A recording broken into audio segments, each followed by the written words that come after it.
deixar essa porta aberta aqui, que eu não tenho retorno se essa porta ficar fechada aqui no estúdio de televisão, né, gente? São 7 horas e 50 minutos agora. Obrigado. 7h50, pode baixar um pouquinho, inclusive. 7h50 agora. Eu quero fazer um aviso aqui, olha só. É um pedido, né, da nossa amiga Kátia Tavares, para você que está nos ouvindo. É o seguinte, se você puder, aliás, ela pede uma ajuda para a gente, anunciar que a bolsa com todos os documentos de Maria Dilma Souza Tavares foi roubada. Caso alguém encontrar, por favor, entre em contato pelo telefone 99236, anote aí, 99236-6244. Maria Dilma Souza Tavares. A gente sabe a dificuldade que é para tirar todos os documentos. São 7h50 agora. A entrevista do dia.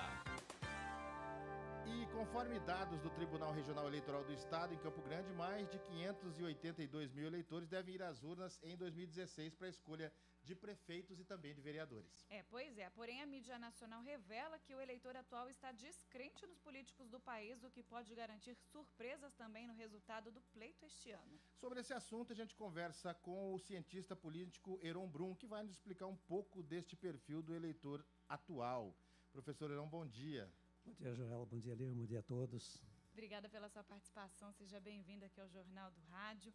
E para a gente começar, né, a gente está aí há praticamente 2 meses do dia da votação. Muitos ainda estão indecisos e descrentes, né? Por que isso está acontecendo esse ano? A gente, para escolher aí uma expressão para exemplificar, né, essa situação nova, parece que nós não teremos uma eleição, mas um acerto de contas, né?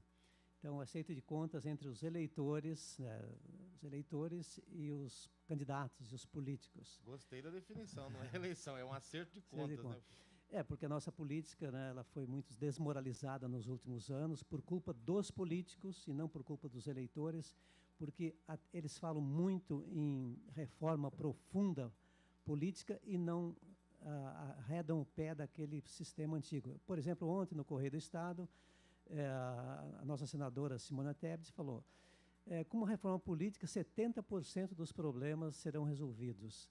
Agora, falta ela combinar com ela, né, ela teve essa vontade, e com os parceiros também, porque a gente não vê vontade política numa reforma. A gente tem falado nessa reforma, né, durante muitos anos, há muitos projetos de reforma política no Congresso, todos eles onde? Nas gavetas, né? Então, por isso que eu falei do acerto de contas, né? Então, já que vocês não fizeram, já que vocês não mudaram, e já que ficou comprovado, né, mais do que comprovado, que houve um processo de corrupção enorme no país, vergonhoso, né, a Lava Jato, com a Fibreak, por aí afora, no Brasil inteiro isso ocorreu. Então, é um acerto de contas. Então, o eleitor, ele vai dizer, vai mostrar o que ele pensa, como ele raciocina, e é na urna, é na hora dele colocar o voto, né? Isso é bom? Não, eu não estou falando isso com prazer. Isso é muito ruim para a democracia. Nossa democracia ela ainda é frágil, né? E um acerto de contas, né, nessa situação também é ruim, mas é o que vai ocorrer, né? Não mudou a situação, nós vemos escândalo atrás de escândalo.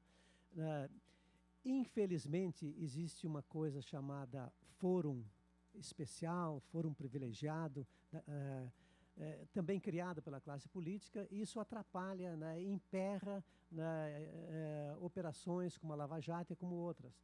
Porque já que o político ele tem o foro privilegiado, ele fica aí tentando escapar de todos os lados e muitos escapam. A gente viu quem está preso agora, quem foi preso até agora, né?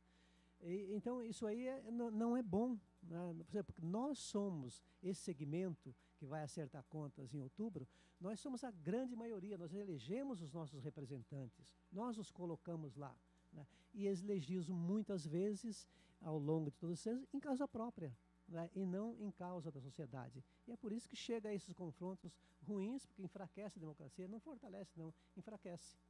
Professor, não, eu vou um pouquinho longe, mas a gente pode trazer mais para perto, porque que foi o exemplo que me veio à cabeça, né? Me lembro dos jingles ainda, mas isso era muito pequeno, tá? Eu lembro porque a minha memória é boa.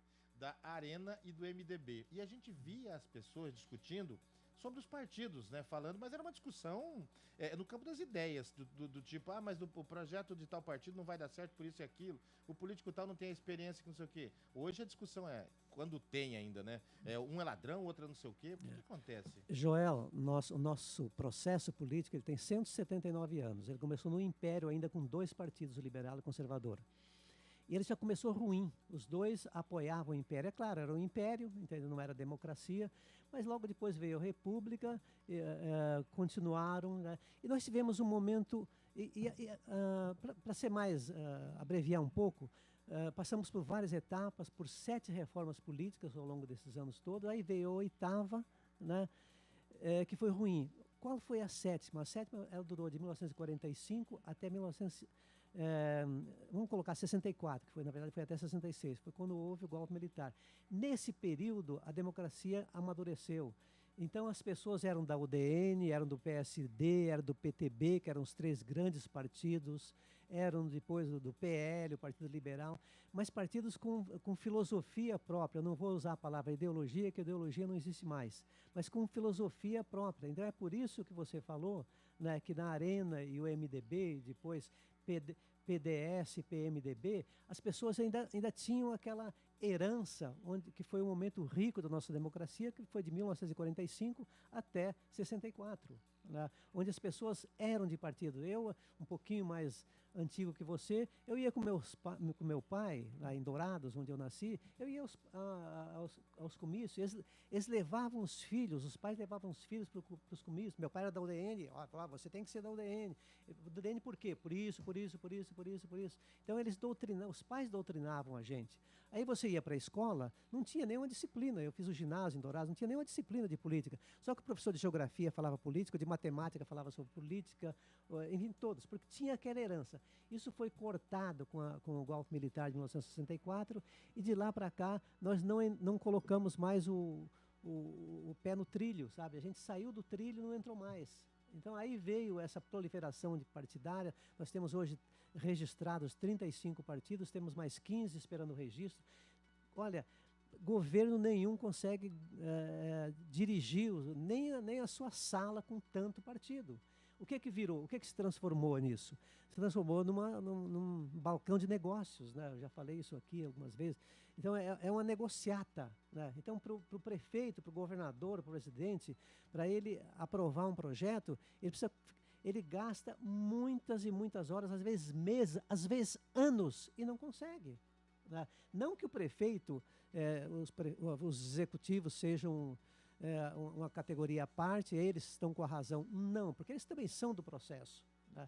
Eles ajudaram a criar esse sistema arcaico, esse sistema cruel, que é do pluripartidarismo. Não vai se governar. Se não houver uma reforma política profunda, eu concordo com a senadora Simone Tebet, e espero que elas levante essa bandeira aqui nesse estado, que até agora não vi nenhum político falar em reforma política profunda. Já que ela deu uma entrevista e falou, eu espero que ela seja, lá no Congresso, tenha a mesma verve, né, que ela demonstrou nessa entrevista que ela deu no jornal, no Correio do Estado de ontem, né, porque isso é necessário. Sem isso, vamos continuar aqui falando as mesmas coisas, daqui a 2 anos, daqui a 3 anos, daqui a 4 anos, vamos enfrentar esses problemas. Um outro acerto de contas aqui em Mato Grosso do Sul, ele foi um dos estados, também a gente já comentou muitas vezes isso, que mais caçou e continua caçando prefeitos, vereadores. É incrível como a justiça nossa, que ela foi ágil, entende? Então nós estamos batendo do corpo a corpo aí com São Paulo, Minas Gerais, e olha, um estado pequeno como o nosso, com apenas 2.300.000 habitantes,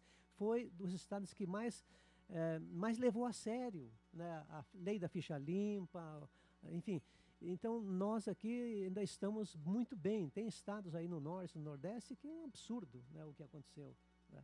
Então, o acerto de contas, nós vamos assim, de cabeça erguida, acertar as contas com os nossos políticos. E o interessante sobre essa questão da cassação de prefeitos, o Supremo já até colocou que parece que esse ano pode haver ainda um maior apelo em relação à cassação, porque diminuiu bastante o teto de gastos dos vereadores e dos prefeitos, principalmente do interior, que vão poder gastar pouquíssimo. Agora, voltando a falar sobre a questão da ideologia que o senhor colocou aqui, que os partidos não têm mais ideologia, têm filosofia. O que aconteceu com a ideologia?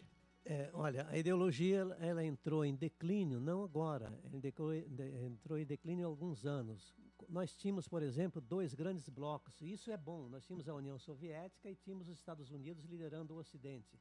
Então, nós tínhamos ideologias bem claras nisso, né? Hoje, o bloco soviético desmoronou, né? A Europa Leste virou também ocidental. Então, nós temos hoje apenas... se nós olharmos assim em questões ideológicas, temos uma ideologia capitalista séria. É bom ter um contraponto, não que o contraponto seja melhor, mas ele faz com que o outro, né, fique preocupado, porque ele pode a qualquer momento ser desalojado. E na época da ideologia, quando eu entrei na universidade, a gente era divididos, os blocos lá, né? Então os alunos eram de um lado, outros de outro, então você discutia isso. Recentemente saiu um livro nos Estados Unidos de dois professores. Esse livro não saiu no Brasil ainda, mas ele discute a democracia dos espertos, né? Então eles dizem o seguinte, resumindo, o livro deve chegar lá por setembro, outubro aqui no Brasil. Nós vamos dividindo o nosso dia, né, em 24 horas, nós temos 8 para trabalhar, 8 para dormir, para descansar, e 8 para fazer outras coisas, né? Então, ele diz o seguinte, isso é uma piada, né? Porque nós, na maioria dos países, você trabalha muito mais de 8 horas, dorme muito menos de 8, e outras coisas não dá nem tempo de fazer. Então, ele mostra como é frágil um dos segmentos do sistema político democrático, que são os representados, somos nós, a grande maioria. Então, nós não temos tempo para ficar o tempo todo, né, falando, conversando, discutindo. Então, isso também com a crueldade, né, com o trabalho, com a dificuldade, com o aumento da população, industrialização, enfim, isso afetou muito. Então, as nossas 24 horas, elas não podem mais ser divididas em 3 blocos, 8 para dormir, 8 para descansar, 8 para trabalhar e 8 para levar o filho na escola, para estudar, para ler, enfim. Então, as nossas 24 horas ficaram muito apertadas. E eles comparam isso com a democracia. Então, a democracia, ela exige que nós, né, vigiemos, contribuímos, discutamos, formamos grupos, nossas ações para mostrar para os políticos que nós estamos alertas. Isso é muito difícil de fazer. Poucas coisas fazem. Além da mídia, olha, poucos agrupamentos fazem isso, e daí os políticos fazem o que querem, vão lá e votam como eles querem, eles legislam em causa própria. Professor Heron, a gente tem falado aqui, chamado a atenção, né, para uma reflexão sobre o modelo americano, e aí no que diz respeito à eleição começar um pouco antes, vem sendo discutida, os apoios a cada candidato vão sendo agregados, os escândalos vão aparecendo, né? Essa semana, por exemplo, colocaram lá que a atual mulher do Donald Trump havia pousado nua numa revista, né? E aí vai. Mas vai chegando, vai afunilando, ficam 2, né? E a população participa maciçamente. Nós estamos muito longe disso, isso não é pra gente. O que o senhor pensa? Eu acho que nós não vamos chegar nesse modelo, né? Eu acho muito difícil. O Brasil tentou implantar o modelo americano. Primeiro que as eleições americanas são indiretas. Eu fiz a cobertura de 2 eleições americanas, né, pelo jornal A Tribuna de Santos. A de 84, quando o Reagan se reelegeu, e a de 88, quando o Bush pai, veja como eu sou antigo, ele foi eleito pela primeira vez. Ora, lá tem um colegiado, é esse colegiado que elege o presidente. Por exemplo, recentemente o Al Gore, que era o preferido, teve mais votos, não foi eleito, né? Foi o Bush filho. Exatamente. Então, veja como é complicado. Mas lá tem umas coisas interessantes. Lá no dia das eleições, lá eles se organizam, eles fazem comissões estaduais, municipais, distritais, de interprofissionais. E eles discutem durante 4 anos, eles aprovam, eles levam para o governador e falam, olha, você vai fazer isso, e ele faz. Né? Então a sociedade lá é muito forte. Além disso, se foi eleito o pior, o tal dos delegados, na verdade, a palavra final será do colégio eleitoral. Eles é que falam, bom, esse é o presidente, entende? E a gente já viu, né, o caso do Al Gore, que era o preferido da maioria, não foi eleito. E aconteceu algumas vezes já. Não acontece muito, mas acontece. A nossa democracia, eu também tive oportunidade de cobrir algumas eleições europeias. A democracia, pelo menos que eu gosto, é a democracia europeia, nórdica principalmente, que já está mais aperfeiçoada, onde há um pouco mais de partidos, né? A Europa ainda discute um pouco de ideologia, mas lá também tem os blocos. É o bloco social-democrata, é o bloco socialista, que eles ainda mantêm o nome de socialista, Enfim, então eles têm uma democracia um pouco mais sólida. E uma outra coisa, para complementar. Eu não acredito muito não no presidencialismo. Eu acho que o parlamentarismo é muito mais forte, né, muito mais efetivo que o parlamentarismo. Só que o parlamentarismo, para funcionar, ele tem que ter poucos partidos também, não pode ter muito, né, e nós temos demais. Então nós estamos num beco sem saída. Por isso uma reforma profunda que seja discutida por quem conhece, não só por quem tem palpite, né, e verificar. Não é ruim a gente copiar o que funciona. Por exemplo, nós temos a Islândia, temos a Noruega, a Suécia, aqueles países nórdicos que têm a natureza contra eles, né? Eles sofrem demais para sobreviver. E olha, eles têm uma democracia fina, pura. A gente não vai dar tempo de discutir os sistemas de cada um aqui, mas eu acho que nós somos muito mais parecidos com a democracia europeia. Tanto nós fomos descobertos pelos europeus, temos essa ligação, e depois, de repente, se virou e copiou a americana, que é uma coisa só. O americano, eles têm um sistema deles, eles têm uma filosofia de vida, eles têm uma filosofia capitalista, eles inventaram um segundo Deus, né, que é o dólar. O mundo inteiro paga as contas deles, porque o dólar é uma moeda universal. Enfim, eu acho que nós estamos no lugar errado. Nós deveríamos espelhar um pouco mais, é a minha opinião, claro, na democracia europeia, que ela é mais sólida, dá para mudar mais rápido, sem um impeachment longo, sem uma coisa, dá para tirar o presidente da Câmara muito rapidamente, não como o nosso sistema que demora, gasta-se milhões e o cara não sai nunca, e emperra, a gente não sabe se a Dilma volta ou se ela sai. Enfim, nosso sistema é muito arcaico, mas os políticos que criaram esse sistema, eles votaram, eles aprovaram, então, e eles têm que mudar. E nós temos que pressionar. Vamos arrumar assim umas 8 horas, dessas 24 horas, pelo menos umas 4, né, para a gente pressionar, né, os nossos partidos. E uma outra coisa, aí a questão de eleição, para concluir aqui o meu raciocínio. Alguém sabe o que fez? Vamos pegar um vereador novo, o Eduardo Romero, que foi meu aluno. O que ele fez de bom para a cidade? Vou pegar um mais antigo, que eu também conheci lá na universidade, o Edil. Alguém sabe o que ele fez? Alguém sabe o que o chocolate fez? Nós não sabemos, né, porque nós somos distantes. Então, alguma aproximação o eleitor tem que ter. Né? Ele tem que chegar. E aqui a gente teve um episódio, infelizmente um episódio dos professores que eles ficavam lá dentro da Câmara naquele período.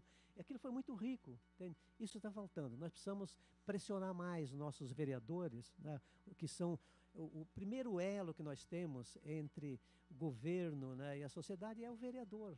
Entende? E nós deixamos os vereadores sozinhos, tranquilos aí. Professor, né? E a gente vê nessa mesma linha, né? Eu estou indo pelo modelo americano, isso não é pelo modelo europeu, mas eu vou agora na Inglaterra. Né? Nós temos lá, né, o Congresso dividido de um lado, né, e assim, dividido fisicamente mesmo. Né, de um lado, né, a oposição e do outro lado a situação. E tudo que acontece, no momento em que acontece, transmitido por TV e rádio, já causa reações imediatas. Será que não faz falta pra gente? Porque a Câmara está aberta. A Assembleia está aberta. Existe TV Assembleia e TV Câmara, embora fechado, no canais fechados ainda. Mas a gente não se liga em tanto ir lá quanto acompanhar e fica consumindo o que a mídia mostra que aconteceu. Nós temos, aí é a reforma política outra vez, nós temos mecanismos, sim, então muitos mecanismos são possíveis, né? Aí se fala assim, os vereadores, não, entra no meu site lá você vai ver o que eu fiz. Olha, entrar num site é complicado para a maioria da população. Até para nós, jornalistas, né, o nosso tempo é muito escasso, a gente pega dali e tal. É difícil, imagina para a população. Então, existem mecanismos, né? É possível que isso seja feito. Por exemplo, a transparência foi um exemplo. Todas as prefeituras têm que colocar lá no saguão, acesso, onde que ela está aplicando dinheiro, como está aplicando dinheiro. Eu me lembro de um governador do estado de São Paulo, nessa época eu morava lá, que foi o Mário Covas, quando ele abriu essa estrada que liga Três Lagoas ao estado de São Paulo, vem para cá, para Campo Grande, o Mário Covas que concluiu. Ele colocava, iniciada tanto, custou tanto, a empresa tem que entregar tal dia. Se ela não entregasse naquele dia, ela tinha que pagar, né? Ela tinha que pagar multas. Ora, isso tem que ser. Aí eu viajo pelo interior de São Paulo, há pouco tempo eu viajei, aliás, de Mato Grosso do Sul, viajei por todo o interior, e eu não via na prefeitura isso esse placar, né, da transparência. Né? Eu vi, por exemplo, em Maracaju, eu vi em Jardim, eu vi lá em Brasilândia, em pouquíssimas prefeituras. Eu viajei por todo o estado fazendo um trabalho aí de palestras. Ora, entende? Então, aquilo que é simples de fazer, às vezes é muito mais efetivo do que aquilo que é complicado. Como você falou de uma televisão, tem um horário, aquela coisa. Então, nós temos que criar mecanismo de um contato mais direto da população, dos eleitores, dos representados, que somos a grande maioria com os nossos representantes.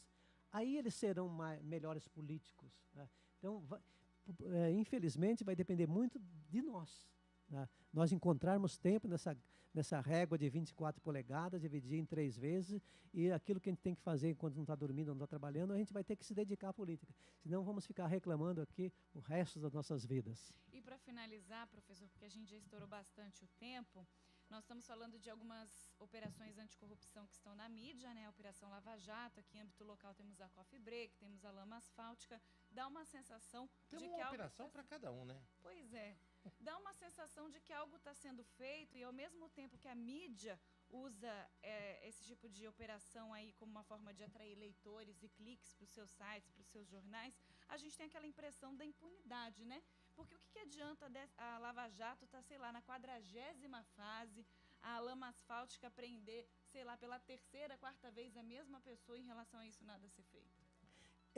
A Lava Jato, vamos pegar a Lava Jato, a mesma coisa aconteceu com o Coffee Break. Ela desliza bem quando os alvos são empresários, são o cidadão comum. Isso é rápido. Ela patina quando chega nos políticos, ela patina, vai patinando, e é isso que a gente vê. Por quê? Porque eles têm foro privilegiado, eles não podem fazer nada. Então, o nosso sistema, ele é arcaico. Né? Ele é arcaico, ele está errado, está na contramão. Né?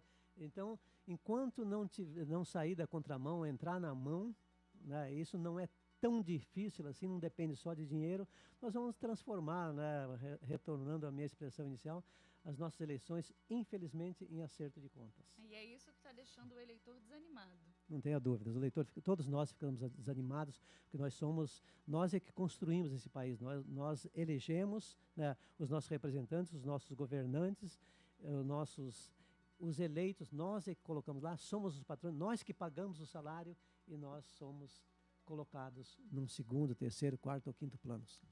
Tá certo, então, Joel Silva, a gente conversou com o professor cientista político Heron Brum, falamos mais um pouquinho a respeito de eleições, de perfil de partidos, de como que o brasileiro está encarando, né, de fato, toda essa situação pelo qual atravessa aí a política nacional. Agradecer pela sua participação aqui com a gente mais uma vez. Sempre muito enriquecedor falar de política. Muito obrigado a vocês. E vamos embora, né? Estouramos um pouquinho o tempo, mas o assunto sempre bom e acho que a gente contribui de alguma forma, né, Lívia, para trazer essa vontade de discutir política da população. Pois é, até porque faltam 2 meses aí, a gente não pode deixar o assunto de lado, tem que ser discutido mesmo. A população tem que prestar atenção no que está acontecendo, não só no que sai no jornal, mas no que está acontecendo de fato aí na política e acompanhar o que tem sido feito. E lembrando, né, que os melhores momentos deste bate-papo você confere também no Jornal da TV Educativa. A gente volta amanhã com o Jornal do Rádio às 7 da manhã. Um beijo. Tchau, tchau, gente. Fernando Blanc, o que é que nós temos para despedir aí? Como se falou em muita novena hoje para Socorro, a Melinha, foi Deus que fez você. Bom dia, até amanhã.